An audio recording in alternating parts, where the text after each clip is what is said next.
everyone! Work is progressing at La Brisa, so what are we doing at the beach? One word, Blondie. Well, two words, Blondie and paint. Lest you think Blondie had an encounter with the newly painted topsides, we are proactively removing her to other diversions rather than have her leave hair and paw prints on wet paint. When we left you last week, the plan was for the primer to go on the next day. Instead, Chava decided more sanding and fairing was needed, and Manuel spent a total of 7 days prepping La Brisa for the first coat of primer. Before removing ourselves and Blondie from possible paint encounters, we filled in the enlarged holes along the bottom of the ports. Precipitation was predicted for Tuesday.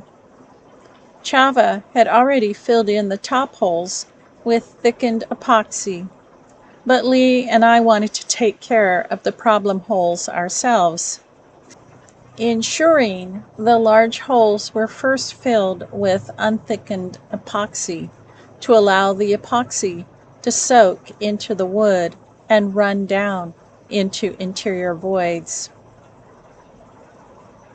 Using just the epoxy resin and a slow hardener, the material was still viscous and, if injected too fast, would run out before soaking in.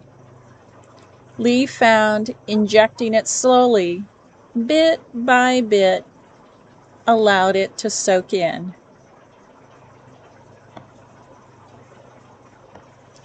After the epoxy had cured for 4 hours, and before the amine blush could form, epoxy thickened with West Systems 404 filler was injected, and a piece of tape applied to keep it from oozing out.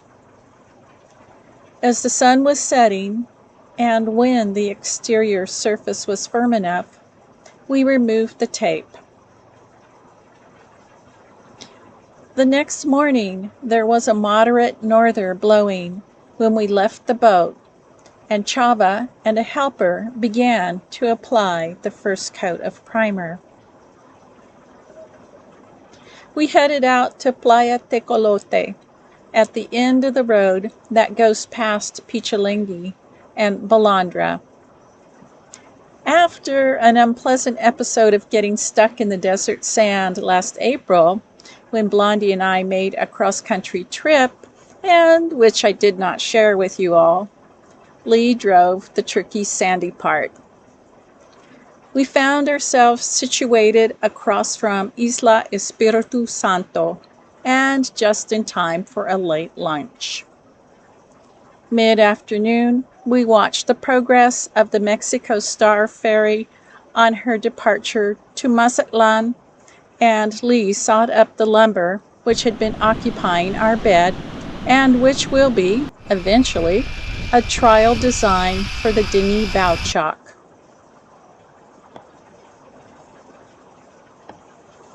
Checking on La Brisa the next day, we found Chava's helper busy sanding a primer coat, and out at Tecolote, it was a stormy day on the sea. The prediction for rain had evaporated, and with few people on the beach, it was a good time to walk over the northern headland to the beach on the other side. Again, I saw the Mexico Star, which had returned to Pichalingi from Mazatlan just after sunrise, make the afternoon journey back to Mazatlan, and it has done so each day we have been here. On the third day, after checking on the boat and again finding Chava's helper sanding a primer coat, we explored another beach near La Ventana, but returned to Tecolote because of its beauty and lack of nearby development.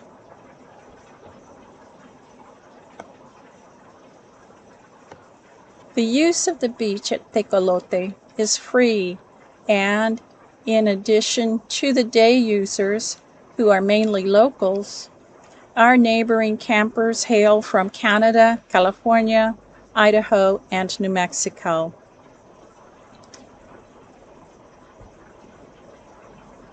Several have dogs, and the dogs are well behaved and allowed to run loose. Blondie is in her element, socializing and never wants to see a leash again. At the entrance to the beach, there is a collection of restaurants, and we are patronizing them because we appreciate the fact they help keep this area clean. This afternoon, La Brisa will receive her final coat of paint, and tomorrow the tape will be removed. We'll probably stay at Tecolote for an additional night or two before allowing Blondie's toenails to come in contact with the new paint. And it will be exciting to see the end result. So, until then,